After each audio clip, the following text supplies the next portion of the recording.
On this journey, there's the tendency to just grab information, to be an information collector. But we all know that action is where we see change.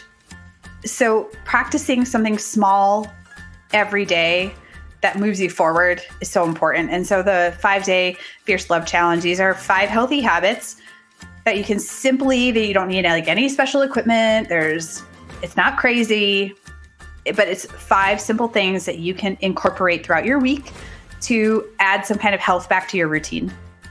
Welcome back to the Essentially You podcast, all about reinventing your health with safer, cheaper, more effective natural solutions and powerful lifestyle changes so that you become the CEO of your health. I am your host, Dr. Marisa Snyder. Today, we are getting real about loving our bodies, cultivating a positive mindset, and becoming stronger with my friend and fellow wellness rockstar, Steph Gaudreau. In case you don't know Steph, she has been on the show before, and you are going to fall in love with her mission. And she is not only an advocate for helping us as women to get stronger, she also advocates for loving our bodies and nourishing our bodies the best way that feels great for each and every one of us. She's not about dieting or counting calories or calorie restriction, and she talks about that in great detail in her newest book, The Core 4. But before we jump into this very real conversation about loving who we are and taking care of ourselves in an authentic way that truly serves us, I want to take a moment and invite you to reach out to me and let me know what you are loving so far about this podcast. As you listen to this interview with Steph and I, we would love to hear about how this episode impacted you and your wellness journey. Since I have started the podcast, I have received hundreds of emails and messages on social media from incredible women like yourself who are adopting the advice and recommendations that are shared in each of these episodes. I am beyond moved and grateful to hear from you. I love being a part of this journey with you. Now, one particular healing rock star that I'd love to showcase today is Emma, and she is from West Ireland, and I am so excited to shout out her win that she just shared on Instagram a couple days ago. Here is what Emma had to say. Dr. Marisa, just a wee message to say thank you from the west of Ireland. Myself and my partner just finished your 14-day hormone reset detox. And my goodness, the 14 days are up and we are absolutely going to continue with all the habits from the reset. We live a healthy lifestyle and thought we were fairly on track with our diet until we commenced with the program.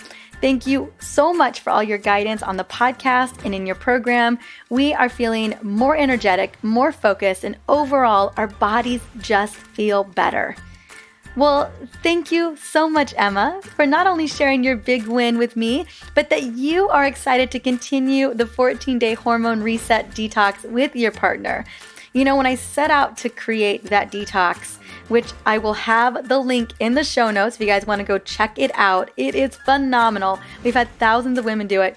But when I set out to create it, although I know that 14 days is a pretty easy amount of time to commit, I also knew that in those 14 days, you would feel different. You would experience powerful changes. Because every time I do the 14-day reset, although I do live most of my life in that reset, I always feel remarkable. And so often what I hear from so many of our participants is that they are down to continue it for 3 weeks, 4 weeks, and beyond. And so excited that you guys are feeling that way. Thank you for sharing your big win. And I'm excited to see what happens in the next couple of weeks for you. Now, as many of you know, this podcast is about empowerment. And if it's helped you in any way at all, I would love to shout you out too.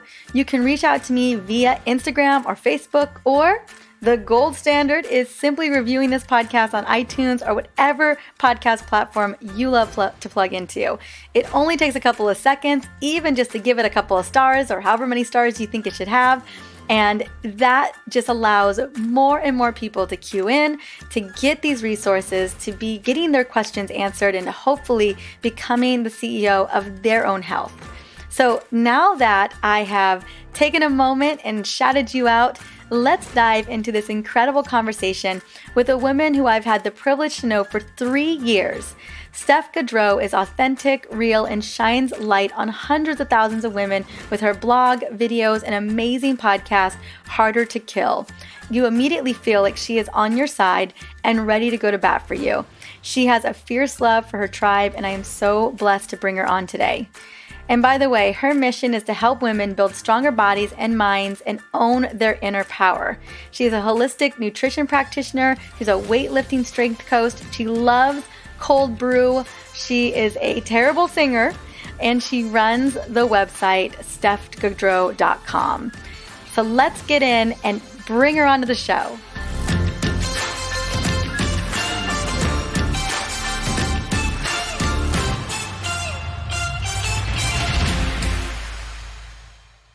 Welcome to the Essentially You podcast, Steph. How are you doing today? I'm doing fantastic. Well, I am so excited to have you here and to talk about a topic that we haven't had before. So I'm really, really excited to jump into this. And we're going to be talking about specifically your Core 4 framework for building strength. And one of my favorite things to talk about is really owning your inner power.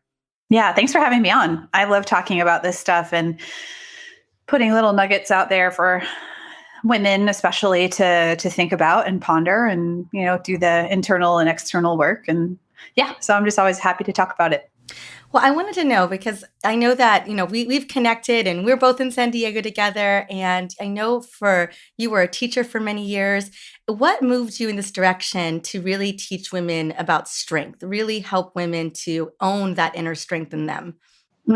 That's such a good question. And I think in a lot of ways, I have a very common story about many years of being very unhappy with my body, wanting to change my body, and it just not cooperating and being very frustrated and being in a negative headspace about that. Not such a great relationship with food and exercise.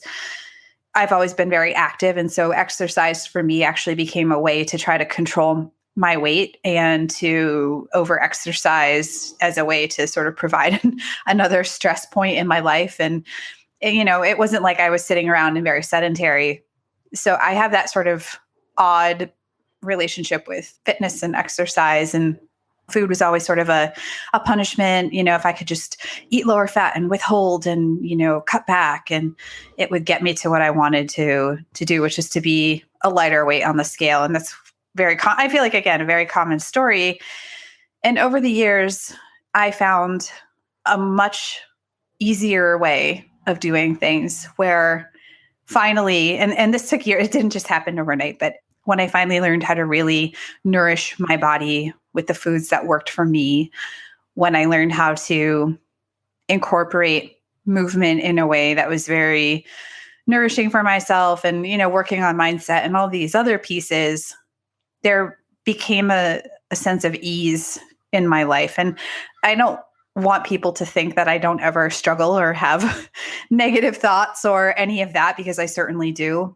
And I think even if you look out into the world and you think about the health and wellness coaches or people that you follow, nobody has it all figured out. But the sense of dis-ease in my life was replaced with a much more of a sense of ease and flow. And so I sort of, that was my journey. And I simultaneously was not feeling very fulfilled with being a secondary classroom teacher. I taught high school science for 12 years and was sort of looking for an opportunity or thinking about what else can I do with my life? And I'd been sort of working on my own journey and figuring things out. And I had this website, which was kind of just a blog at the time. And I thought maybe I could do this. And people would message me, friends and friends of friends, and they would ask me questions like, how did you do this? And how could I get started? And can you help me? And I think that was the first inkling in my mind that maybe I could do this. And having a background in science and biology and teaching, it was sort of a natural fit. I wasn't really, doing something that was totally a 180, but at the same time, owning my own business was something very unfamiliar to me. So that's kind of how it all came about. And actually, we're coming upon the 5-year anniversary of me leaving the classroom and striking out on my own to do this kind of in a big way in terms of teaching this to a much bigger audience on my website and on my social media communities and stuff like that. So it was really rooted in my own story and my own journey, and wanting really in my heart of hearts for other women to see and really feel and understand that if they're struggling with these feelings of self-doubt and unhappiness and not feeling fulfilled and always wanting to lose weight. And I mean, some women, this is a lifelong thing of hating their bodies. And I just thought, I have to share this with other women. I mean, there is another way. And it involves a lot of things that the fitness industry, the diet industry don't want people to know.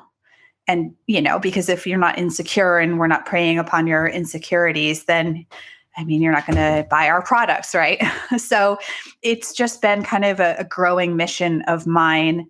And I started with a food website. I mean, that was sort of my introduction into working for myself, but it's become this thing where I'm like, I can't not help guide women on their journey. Like, I just have to do this because I want them to see how amazing and strong and powerful they are. And I don't just mean in the gym, everything about them and what they can achieve and what they can express about themselves and own about themselves. And so I think, that's kind of in a roundabout way how that journey got started. It definitely wasn't like a linear thing, but it's been evolving now for quite a few years.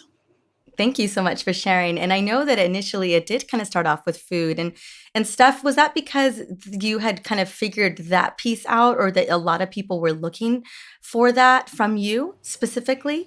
Yeah, it was really, I say food is kind of the gateway drug of wellness. And for a lot of people, I mean, it is, a lot of people start out with a weight loss goal, or they start out with just wanting to learn how to cook, or whatever it is. Food is very tangible. It's one of the most tangible things in terms of like this idea of these 4 pillars, this core 4, and you look out into the world and lots of people have their philosophies, and food is usually a part of it in some way. But understanding that, for a lot of people, food is the thing that hooks them. It is social, it's cultural, it's something we have to do every day, and we have to eat every day. And when you're talking about, if you're sitting down with a client and you're talking about, all right, so we're going to change, like your life is going to change. It's going to be amazing. And like, by the way, we're going to work on all these like really high level, in some cases, deep seated mindset stuff, your self-beliefs, how you see the world. I mean, that's very untangible. And then we're like, okay, let's talk about food and how to build a plate and eat more color. And that for a lot of people is much more approachable. So that's kind of how it started for me. And I mean, I've growing up over the years, I wouldn't say I ever felt like a sick person, but I never really felt well. And I just thought, well, that's just kind of my lot in life. And I know a lot of people go through that, where they just at some point resign themselves to feeling crappy every day. And, even stretching back to being a kid and having all sorts of like stomach pains and digestive problems and, kind of alternating like IBS and all this stuff. Much later on in my early 30s, I found out I have endometriosis, which is something I didn't know about either for a very long time. Diet actually helped quite a bit in helping me feel better there. Hypoglycemia. I had many, many hypoglycemic incidents over the years. I wasn't sleeping well, you name it. But again, it was all kind of like, well, I guess that's just how I am. And food for me was really the very first thing. And I mean, I would say over the years, I've tried everything. I was a vegetarian for a year and a half. Ironically, that for me is when I felt the worst. It just didn't work for my body for a variety of reasons. I mean, I've done all sorts of diets, low-fat diets. It's just everything. I've tried everything. And it just seemed like nothing ever helped me feel better. And then I sort of came upon this real whole food way of eating. I for a time took out foods that could be potentially inflammatory for my body. And within about 3 months, I felt like I had never felt in my life. I mean, I had energy throughout the day. My digestive system calmed down.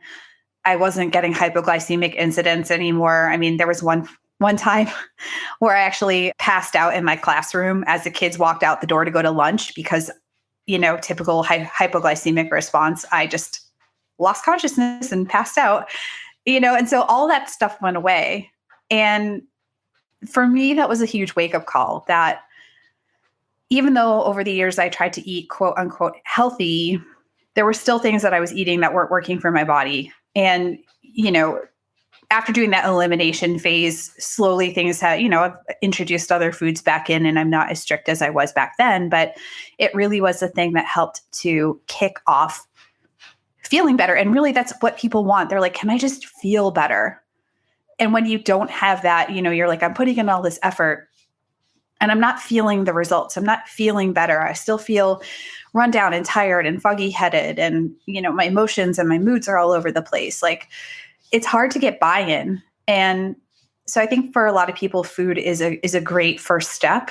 Certainly for others, it comes with a lot of triggers and stuff like that. So I think that's where providing alternatives for people to jump in with habit change and behavioral change and stuff like that is important because for a lot of people with history of disordered eating, a lot of emotions tied to eating and stuff like that, like addressing their food first can be really a roadblock. And so that's why I think having that multifactorial way of approaching things is so important. But yeah, that's kind of how it started for me. And it started as my website started as basically a virtual recipe box for me to store my own recipes and share them with friends and family.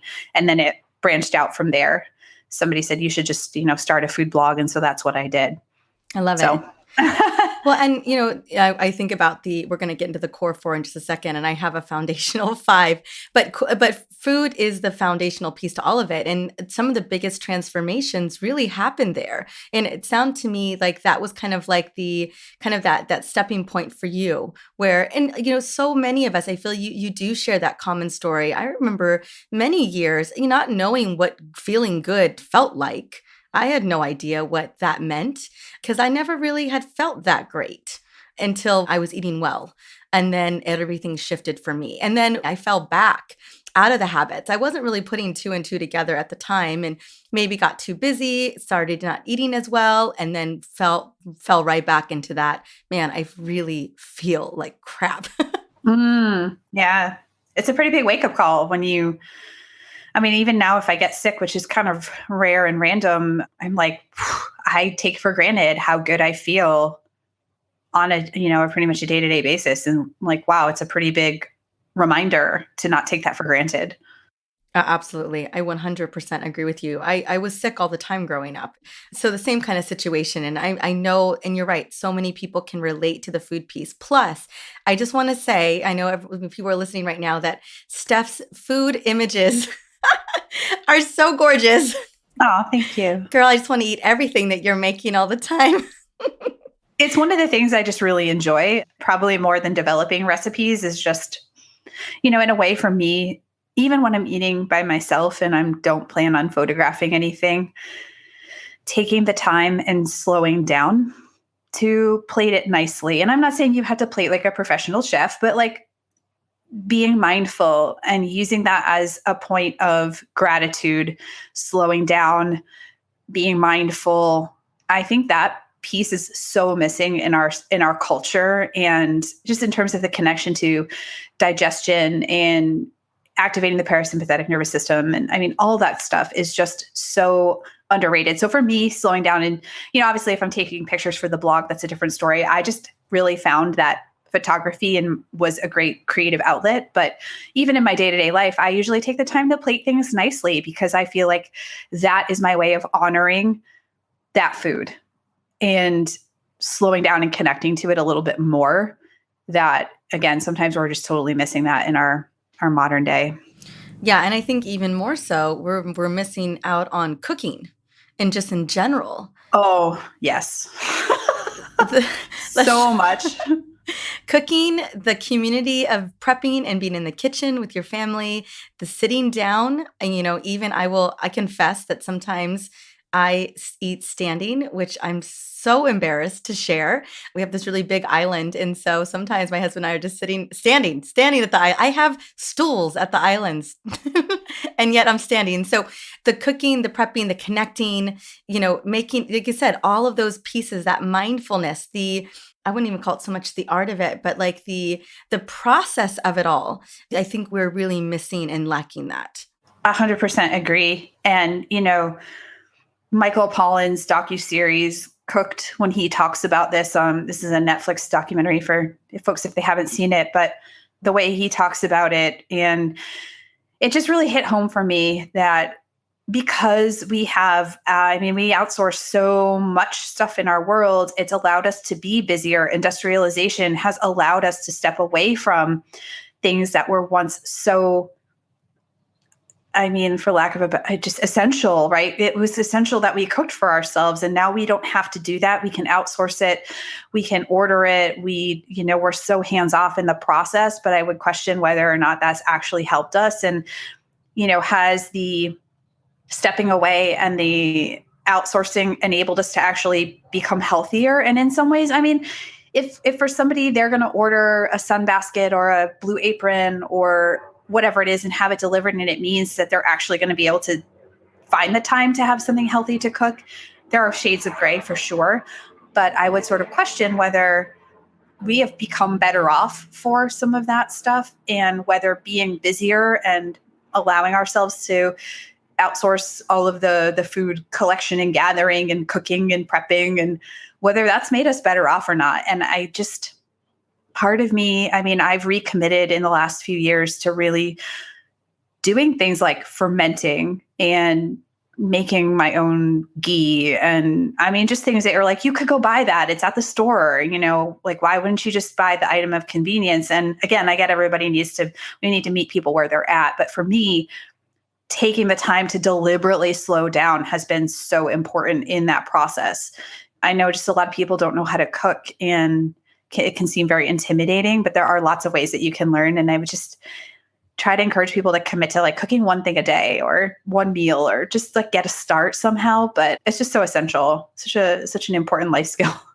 Well, and you do live that. We were just together and you gave me a jar of your own honey. Girl, you had bees. Like, you made your own honey. So that is amazing. I love that. Yeah, we had bees for a few years. It became very difficult here. We're in such a tight urban environment, but we have a little 4-foot by 6-foot raised garden bed. When we didn't have that, we were growing herbs and plants in pots on our stairs. Just something to where you can connect to that food on a very personal level and a very close level, I think is, it's just so meaningful. I absolutely agree. Well, I'm going to pivot just a tiny bit and dive into the core 4. And I have a feeling we are connecting into one of that core 4. But tell us a little bit about the core 4 and how it came about. I feel like we kind of laid a little bit of the groundwork, but clearly in that exploration, you found the formula that really you felt was going to serve women or whoever. I'm assuming you're mostly serving women too. And what has really served you? Yeah. I want to just make a mention of that. Like, when I speak in public and I try to connect with people, I'm more connecting to people through my own experience and lens. And so I am a woman, like that's my experience. And I do tend to speak to women because I understand more viscerally the experience that women have experienced in our country, this current health and wellness state, like everything that we're going through. And so I'm not excluding men on any level. And I actually do have a lot of men who follow. They're definitely not the majority, but they sometimes will follow along with their spouse or whoever it is. So I may address women specifically, but I think a lot of these things carry over from men too. I just can't speak for what it's like to be a man, which is why I don't bring it from that perspective. So I just wanted to preface that. But in 2015, I was really looking for a way to provide some kind of coaching program for my community that would take the whole person into consideration and introduce this idea that though food or exercise for people, those tend to be the two common gateways, right?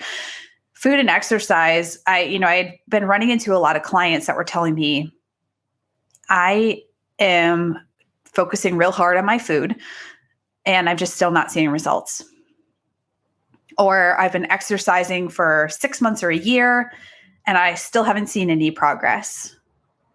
And that really stood out to me, that sometimes we tend to get, and I say we collectively, because I've certainly done this in the past, is we get very laser focused on improving one thing. And we get so far down the rabbit hole. For example, I'll have clients tell me, I've been eating real food, paleo, gluten-free, whatever, for 2 or 3 or 4 years. And I'm still, nothing's changed with my body composition, or I'm, not really feeling any better.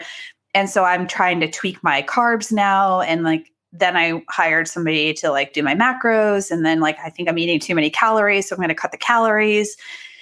And they get very focused on the food and the nitty gritty of that. And while that could be important, sometimes I'll say well, what's your sleep like? And they're like, well, I get, 5 or 6 hours.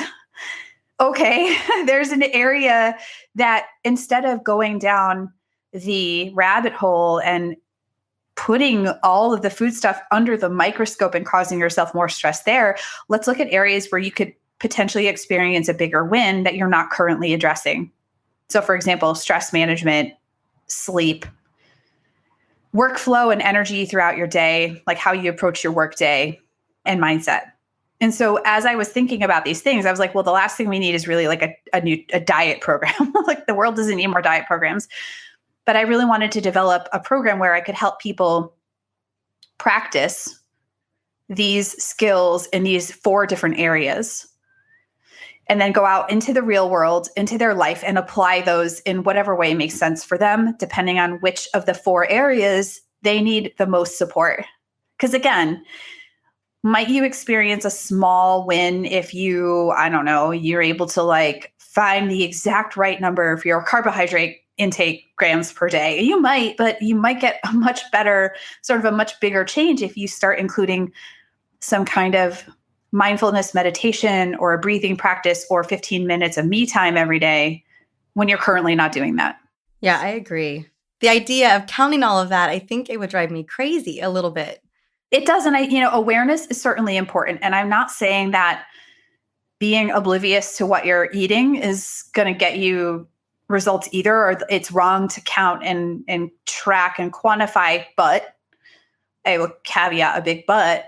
At some point, I truly believe, and this is intuition and everything else and training and all of the education that I've been through, I truly believe that we have to get people to a place where they can start listening to themselves and start listening to their bodies. That's not always easy to do from the start because we've been so disillusioned.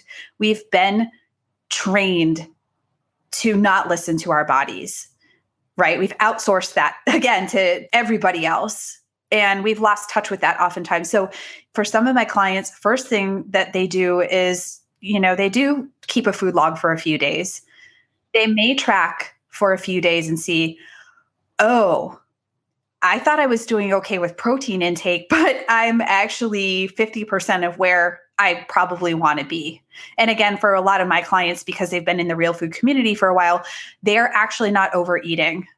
They're in a lot of cases under-eating, under-nourishing. They're focusing too much on the macronutrients and not enough on the micronutrients and the quality of the food. And that all plays into it. And so this idea of nourishing your body, so that's the first of the core 4, the 4 pillars, is to eat nourishing foods. And I think people are like, well, your website is Stupid Easy Paleo, which is going to be changing later this year. But so I have to eat paleo. Oh, paleo didn't work for me. And I'm like, no, we're going to, what works for your body. And so for some people, quantifying food and getting an idea of what it looks like is the important first step.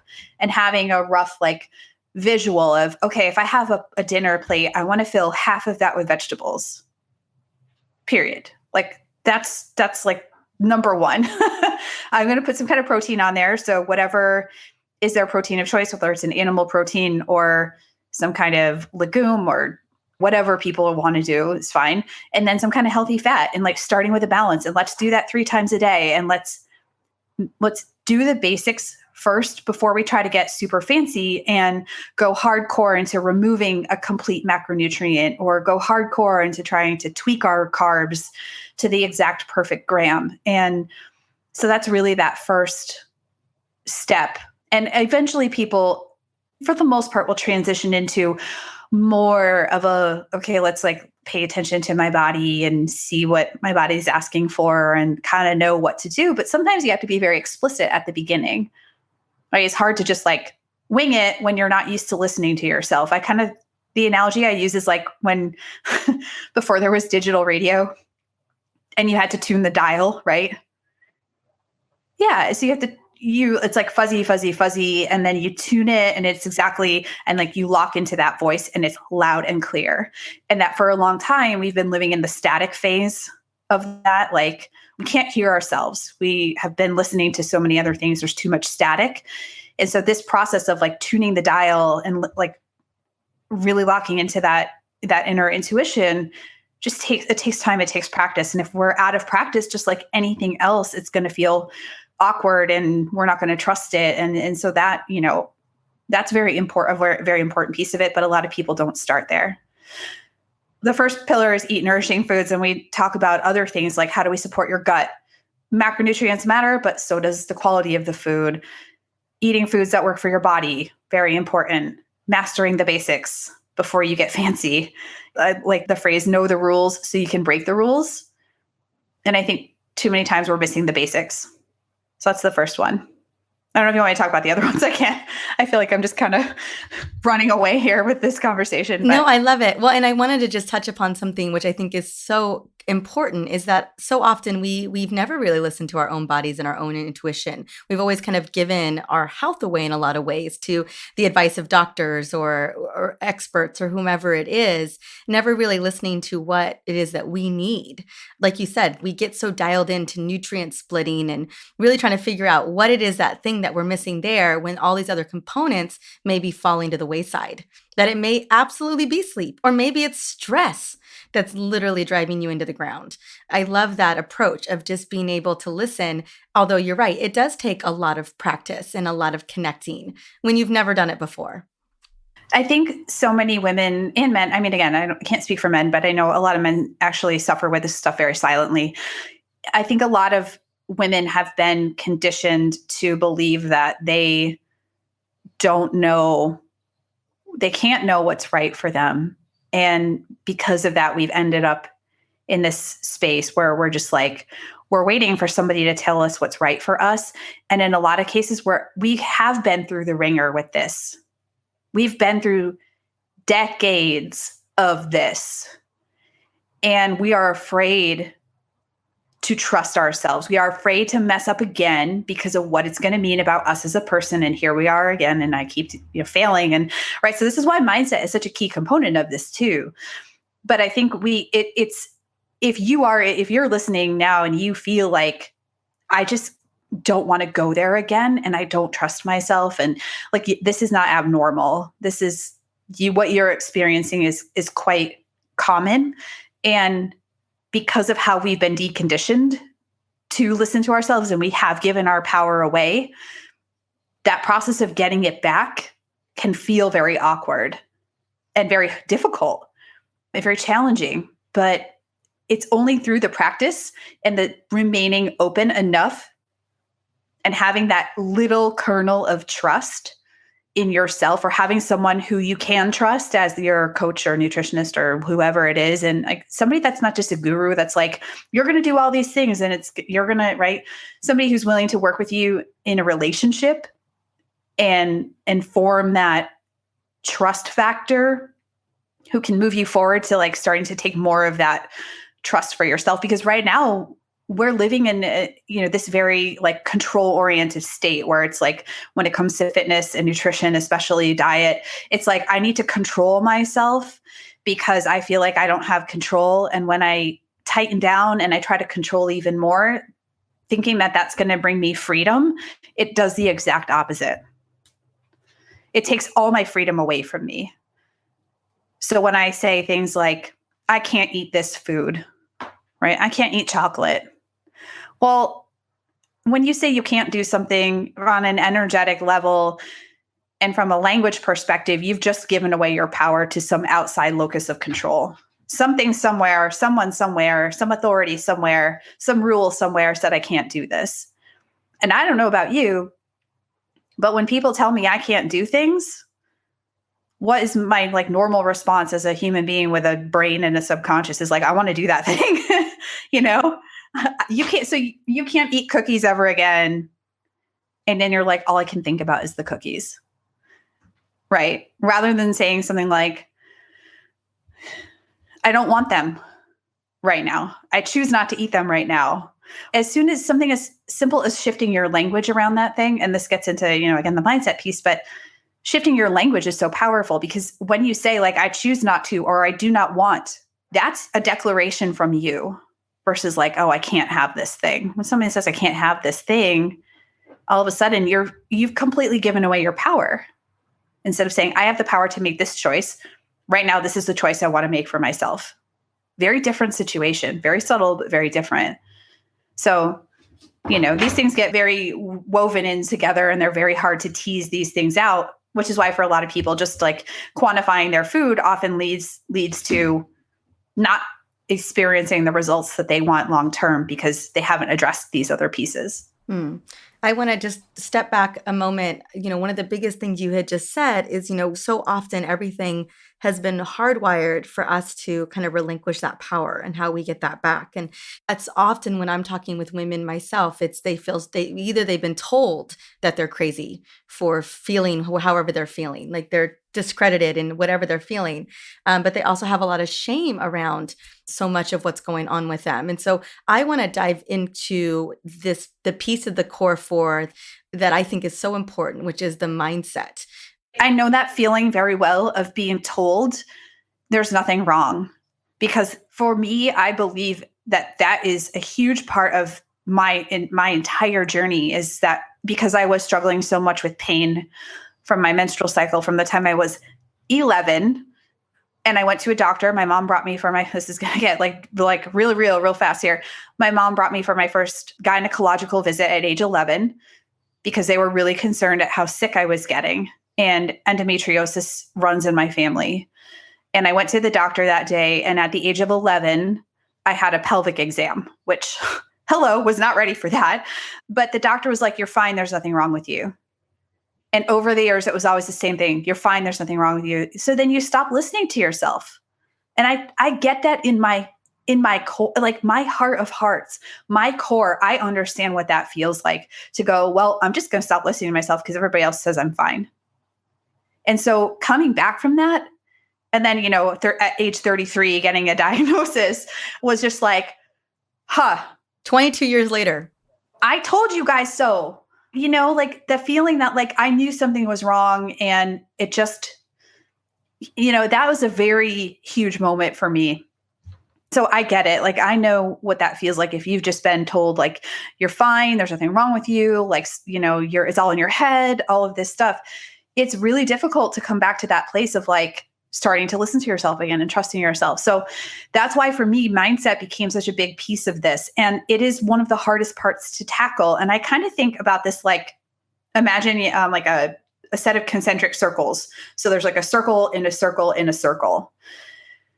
And for me, like the physical stuff is the outer layer. It's the biggest circle. And then comes kind of like the mental, emotional, and then kind of like the spiritual soul stuff. And for a lot of people, working on the soul stuff, the center, the stuff that's the juicy, squishy core of who you are, sometimes you need to start drilling in from the outside and going, well, okay, physically, how can I support myself? Getting movement, getting my sleep, feeding myself well, nourishing my body. Sometimes dealing with that stuff first allows us the access point to drill down into these deeper layers of who we are, right? Our emotions, how we see the world, our mental framework. And that kind of gets to the soul stuff. And so I like to use that analogy for people, or that visual, because I'm like, sometimes we're not ready to start at the squishy core. And that's okay. but it's still there. And so like, how can we access that? And so for me, mindset became an important part of this program because again, time after time after time, people were like, well, I'm supposedly eating all the right things and exercising all the right ways, but I'm not making progress, or I keep self-sabotaging, or I'm still not happy. And so the mindset and other related things like habits and goal setting and how we see the world and our self-awareness, all of this stuff became a very important kind of almost like an umbrella under which the other things are going on. And so for a lot of my clients, self-compassion is a huge missing component for them. And this idea of I have to be hard on myself. And we've learned this again, like this has been a learned thing, whether it's how we grew up or the teachers we had or whatever it is. But we've been told like the only way to make progress is to be really, really damn hard on yourself. And we're so hard on ourselves. And yet we're so kind and accepting in a lot of cases to other people and forgiving and be like, oh, it's okay. You know, you're going through a tough time right now. It's all right. But when it comes to us and ourselves, we're so often the harshest critic and we have the harshest expectations. And where does that come from? And why do we have such a lack of self-compassion? And if we did have self-compassion and we were kind to ourselves, I think the belief is that we wouldn't make progress, that we'd be lazy, we'd give up, we'd be soft. But strength isn't just hardness.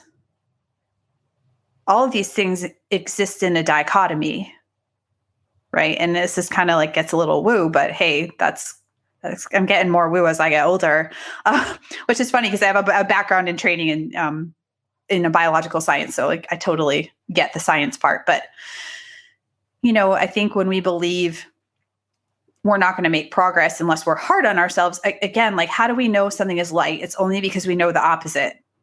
We know there is dark. So then we know light. We know that there is hardness, but there is softness. We exist as dichotomies. It just is the way it is. And too often we're living in that hard edge, right? We're like, oh, I need to be mean to myself. That's the only way I'm going to stay motivated. BS. That is such BS. It does not work.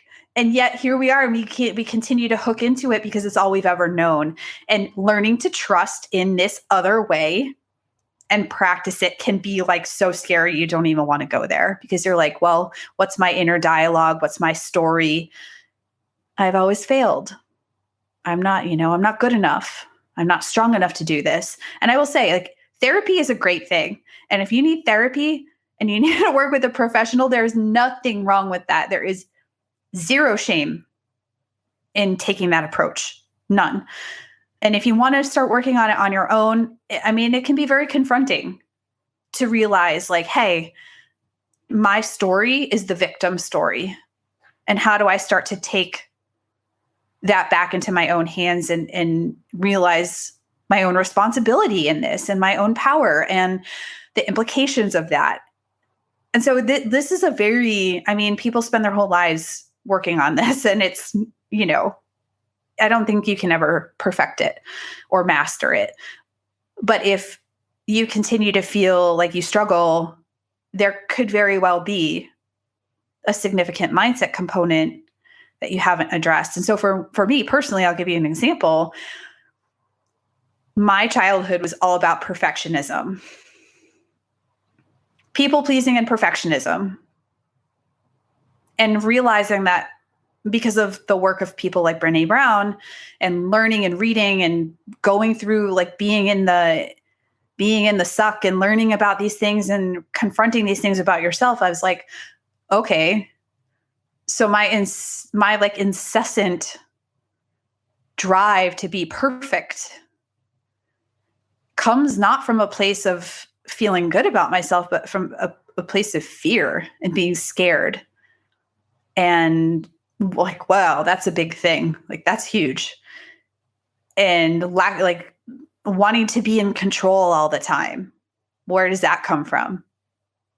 Again, comes from a place of being very afraid and not trusting. And so like this stuff gets very deep very quickly, but on the very surface level, I talk to people who, for example, have very either habits that aren't serving them or, they're sort of plagued with negative self-talk. And it becomes such an automatic thing. Habits are automatic. We don't even think about them. The first step for some of my clients is just being aware of your inner dialogue. Just being aware, not judging, not like, oh, here we go again with this negative self-talk. Why do I keep doing this? Why can't I be strong enough? No, it's just like being the outside observer, having that, I almost think of it like an out-of-body experience where you're like, oh, that's an interesting thought. I was like scrolling through social media and I saw a picture of somebody who was half naked and they like, oh, they're showing themselves off. And then I start to feel bad about myself and go, oh, that's an interesting thought. I wonder where that came from. And just sort of adopting that attitude of curiosity rather than judgment. And I think that's a very fine line to walk. But for a lot of my clients, that ends up being a very important first step is catching it. Mm-hmm. Self-awareness. Can I even be aware of my thoughts and my patterns with this thing, and just stopping to observe it and be aware of it is like the first step. Isn't like, I'm going to fix this and like, I'm never going to have a negative thought again. Cause you know what? You can't stop your thoughts. Like you're not going to be able to stop having negative thoughts for the rest of your life. It's just going to happen. But eventually after the awareness piece is the sort of like detachment almost from the thinking, the thought of like I have the negative thought. Does that mean I chase it down the rabbit hole? We've all been there, right? I call it the brain drain, where you have this negative thought about yourself and it swirls. Think about pulling the plug out of a bathtub that's full of water and it swirls and swirls and swirls and it just like sucks you down.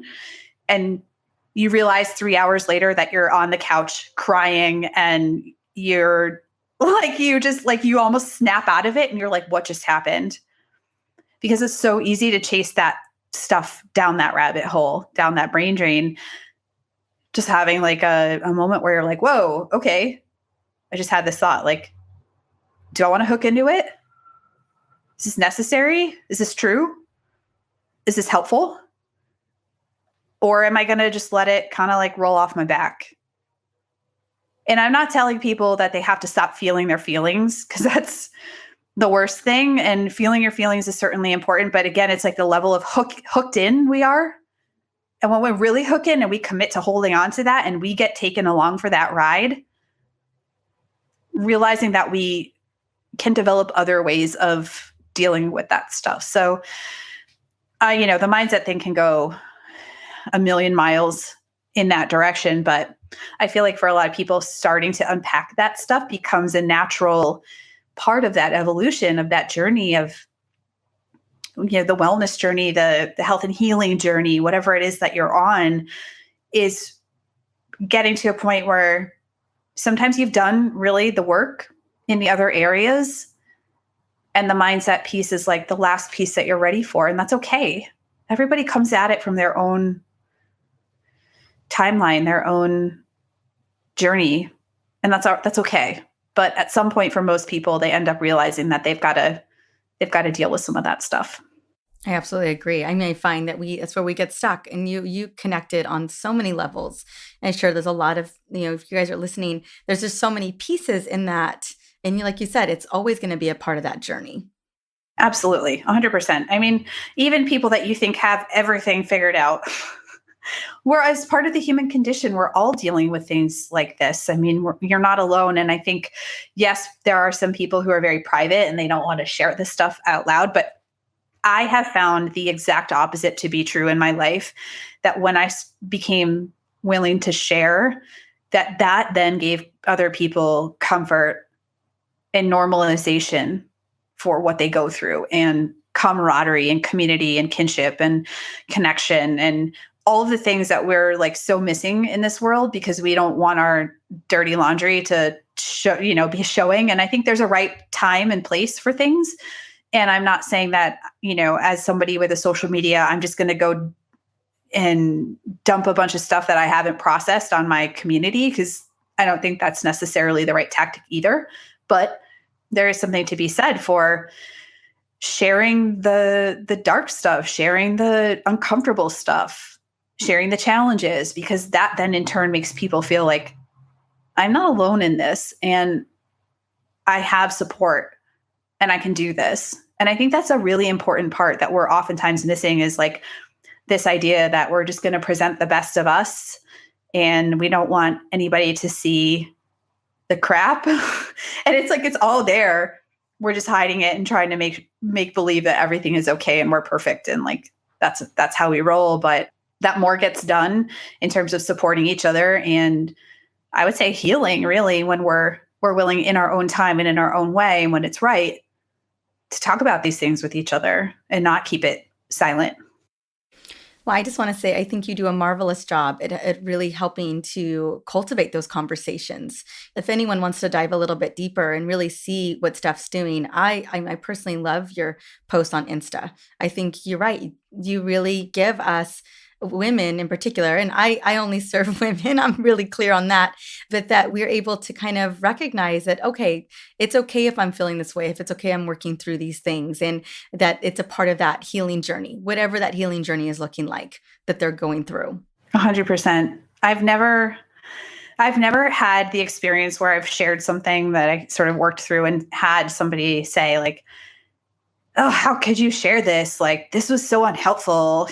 It's always like, I get the direct messages that are like, thank you for sharing this and making me feel like it's okay for me to be going through this too. And I'm not alone. And,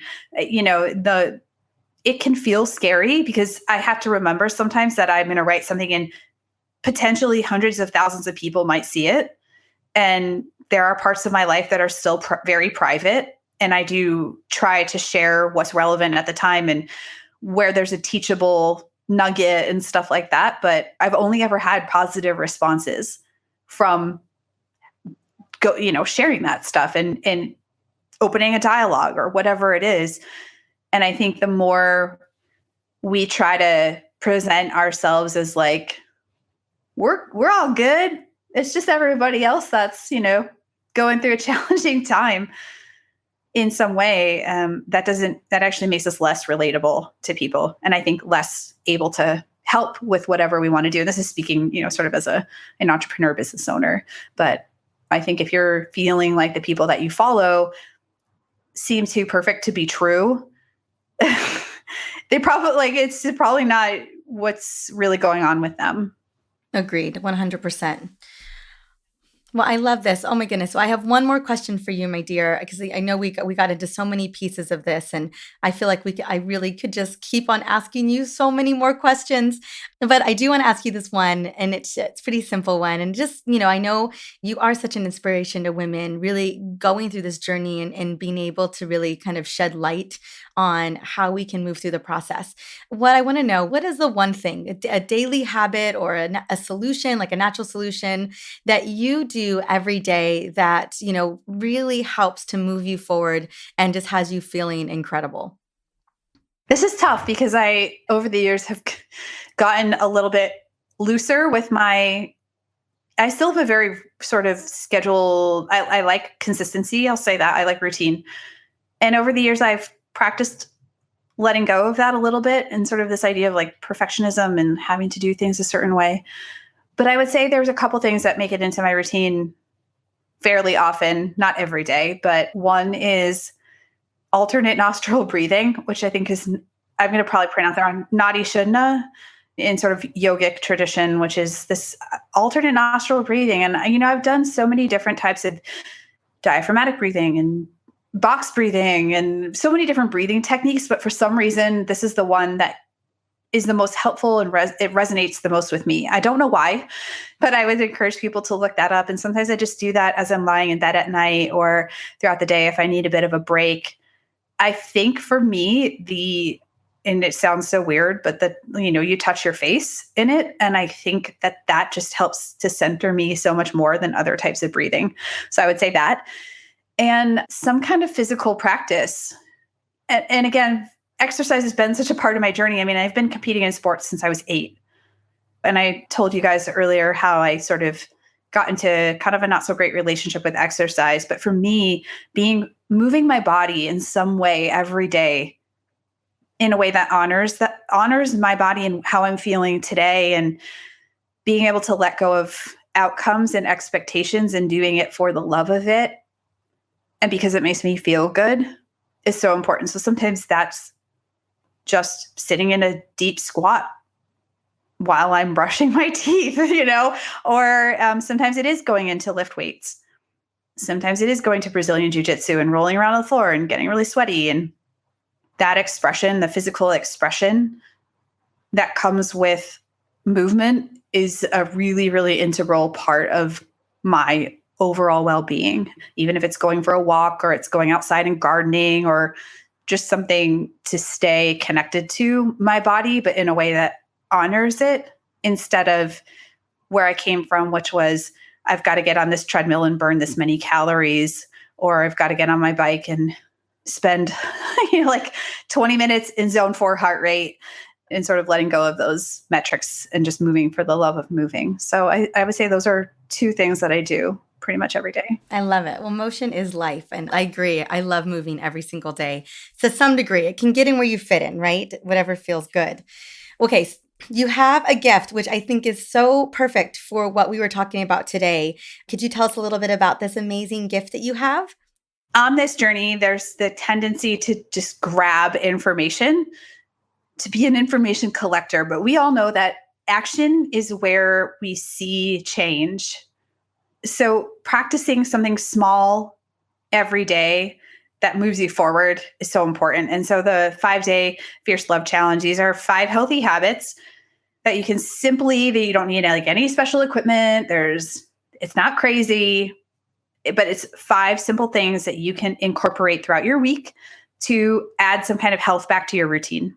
And so I have that as a download, and it comes with a journal, and I think they're fun. So if people are like, I just need a bit of a kickstart, I need a little bit of kick in the pants to, I keep overthinking this, then I really do believe that that's a very helpful resource to just get started and set, we don't want to set the expectations too high, but sometimes you need a place to jump off from. So that's what that is. Well, thank you. Oh my goodness. And I absolutely agree. Action is everything. And we can just be digestion junkies. We are just constantly but it's, you got to put that into action. So I love that this is built for that purpose. Well, it will be in the show notes. So grab it. I mean, what's 5 days, right? That little kick in the pants is so often what we need. For sure. Just a little bit of shake things up a little bit. Like you said, 5 days. That's why I didn't make it 30 days. I just want to commit to just the work week if you can. And these are things that you can do to just feel better, break the friction, start getting things moving in the right direction, and ultimately feeling better. Perfect. Well, thank you so much, Steph, for stopping by. Oh my gosh, it was such a pleasure. I enjoyed this interview so much.